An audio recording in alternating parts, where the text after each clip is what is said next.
Emoak aurkezten duen Mendian Gora izeneko erakusketan egiten dugu buelta bat gure historiari buruz, Mendizoaren historiari buruz. Hasten gea justo lehenengo hastapenekin, hasi zirenean 19.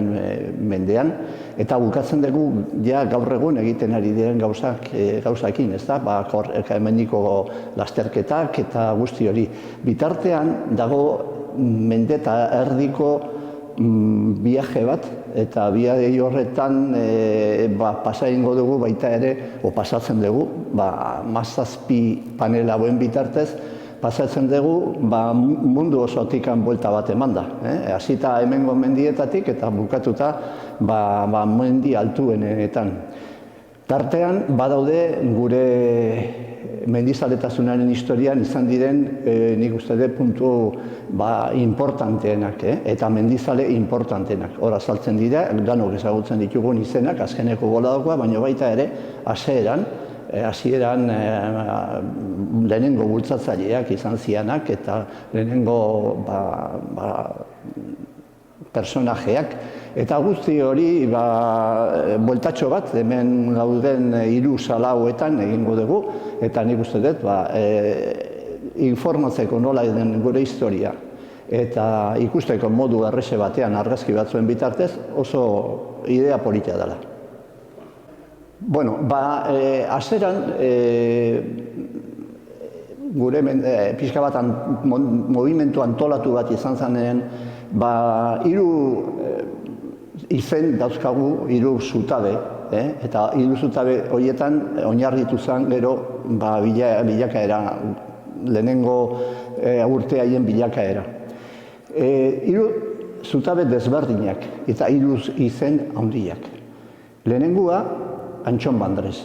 Antxon Bandrez izan zen fundatzailea, izan zen gaur egun daukagun, historian daukagun gauza asko, oraindikan honaino etorri direnak, adibidez Pireneik aldizkariak, mendiko konkursoak, hor daude buzoiak eta guzti hori etorri zen horren atzetikan, eta gu daukagun kontzepzioa beraren gandik sortu zen momentu hartan. 1924ean federazioaren fundatzailea bera izan zen, lehenengo lehendakaria ere bai. Eta daukagu gero beste 2 zutabe esan dugu. Eta beste 2 horiek dira Angel Sopeña, eta Angel Sopeña zen gure lehenengo eskalatzaile. Eskalatzaile puroa, eskalatzen hasi zana, orduen inork egiten ez zuen gauzak egiten. Geroztik ere izan zen personaje importante bat, historian Mendiko Federazioa izan zen ere bai, presidentea izan zen ere bai, eta beste gauza asko ere egin zituen. Referentea desberdina, baina beste bioien artean, esan dugun bioien artean ere, kontzepzioa, mendizaletasunaren kontzepzioa oso desberdina zen. Antxonek nolabait defendituko zuen nolabait gaur esango duen senderismoa, eta bestea zen eskalatzaile bat. 3. nire iritsiz importanteena alde batetik, behintzat nabarmenena, guri da Andres Espinosa. Andres Espinosa izan zen, nik uste dut, mende erdi bat behintzat aurreratu zana bere garaian. Honek egin zitunak harrigarriak izan ziren. Beti askotan esaten duguna, zein izan dira, mendizalek importanteena gure historian, batzuk ateratzen dituzte, Juanitzo, Inurrategia nahiak, edo Edurne, edo eta bar. Inor gutxik behintzat gogorazten die Andres Espinosaren izenaz. Honek egin zuena gerra baino lehenuo, 1930etik aurrera, zek egin zituen. Liburu bat idazteko bakarrik bera zen, edo entrevista osoa bera eramateko Montblancera bakarrik igo, Kilimanjaroa, dana bakarrik, Naranjo egurnesea. Eta saiatu lehenengo euskalduna izan zen, saiatu zana Himalaiara inguratzean. Pensatzazue, ze garaian. Handikan pasatu behar izan ziren 50 urte, urrengo euskaldunak handikan agertzeko. Orduen, hau da, beti esaten dut, tapatua gelditu den historian, gelditu den mendizale edo personaje historikoa. Gure lana da, honen importantzia ere kaleratzea eta zabaltzea. Benetan merezi duelako. Berez izenak badauka pisu handi bat, ez da. Eta lehenengo saioa egin zutenean Euskal Herrian behintzat sortu zanean proiektua, jende guztiari iruditu zitzaion erokeri bat. 1974 prebistatu zen espedizioa.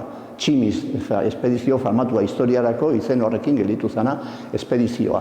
Eta inor gutxik pentsatzen zuen haiek aukera izango zutenik, esperientzia Himalaian inungua, eta hainmendi izugarri handian, eta gainera hainmendi diferentean, ez eta berez berdina izan gaur egun dagona, baina orduen espedizioak ez ziren orain joaten diren bezala, baizik, bakarrik egon ziren mendia osoa beraientzat, eta bere lana guztia ere beraientzat, ez dagoen lan inor laguntzeko lana horretan. Berez meritu handiko proiektua izan zen, eta orduen bakarrik, uste dut, 36 eola igota ziren Everesteko tontorrea. Apur bategatik ez zuten lortu. Gelditu ziren 300 metrotara. Asko da Everesten, baina 300 metrotara asko da. Bakarrik espedizio onak iritsi zian Porto Hortaraino, eta gailurrera inor gutxi. Bueno, azken finean, bueltatu ziren, baina ez buru makur, berehala altxatu zuten burua, eta etorri ziren handikan asmoakin beste baimena bat eskatzeko. Baimena hori, bazen 82ko dola, baina trukaketa bat egin zuten arrusoekin, beraiek urte 80an zeukaten olimpiada, eta beraientzat aurreratzea merezi zuen zen taldea osatzeko eta hori mantentzeko taldea denbora gutxi hobeto. Eta horren etorrizia joan ziren azken finean 80an. Eta 80an joan zirenean taldea erdi baino gehiago berdina zen, baino bestea gehiago ziren gazteak. Eta orduen, askoz pixka gehiago behintzat, hasi ziren gauzak aldentzen. Bazeuden espedizio gehiagoan, kanpo basian, ez ziren bakarrik, bereie bakarrik, baina, bereie bidean bakarrik zeuden. Eta egin zuten planteamendu hartutako esperientziakin, hartu zuten bidea bazekiten, ze problema zeuden, eta hori, eta azkenian, azken momentuan, aterazan, nolabait izen gutxi zeukan, hartaraino izen gutxi zeukan personaje bat, Martin Zabaleta. Eta Martin Zabaletak hartu zuen bere gain ardura, azkenekuan gelditu zen bera bakarrik eta xerpa batekin, eta bereak ezan zuen, bera goraka zijoala. Ego lepotik gangora, bera goraino zijoala, eta joan zen goraino.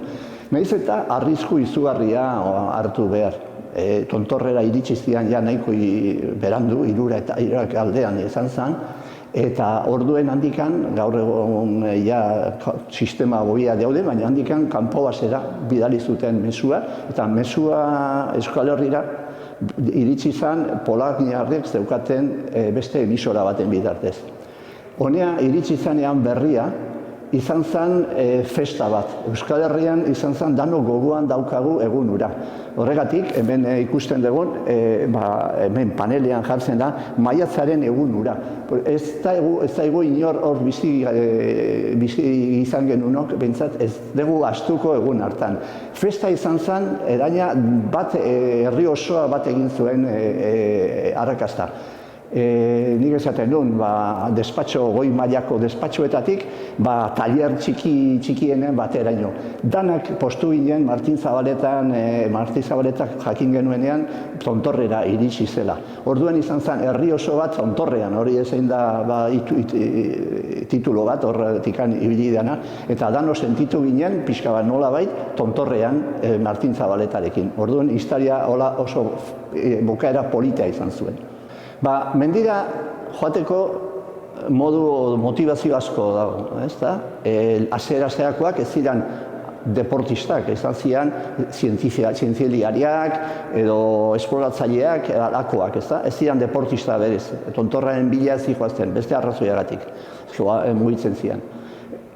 pasatzen dugu, hasieratik esan dugu, mendeta erdi bat, eta azkenean gauzak aldatzen dijoaz, eta gu garai baten korrika mendian ibiltzea zen pixka bat gaizki ikusita, ez zala oso etikoa ibiltzea modu horretan mendian, gaur egun modan jarri da. Eta ez hori bakarrik, baizik gure hemen Euskal Herrian sortu dira mendi korrikalari batzuk izugarri onak, eta badauzkagu izen batzuk mundu mailan arrakasta izugarria daukaten Oihana Kortazar, Maite Maiora, Iker Karrerak, beste hainbat ere izan direla munduko txapeldunak.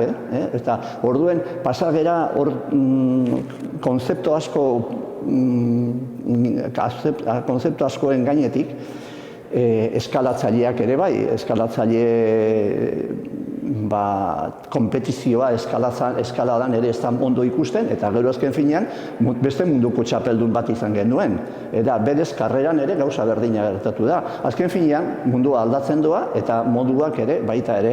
Eta onartu behar da, batzuen gustukoa ez da hori, baina norberak egin dezala mendia askatasuna da eta norberak hartu dezala mendia nahi duen moduen.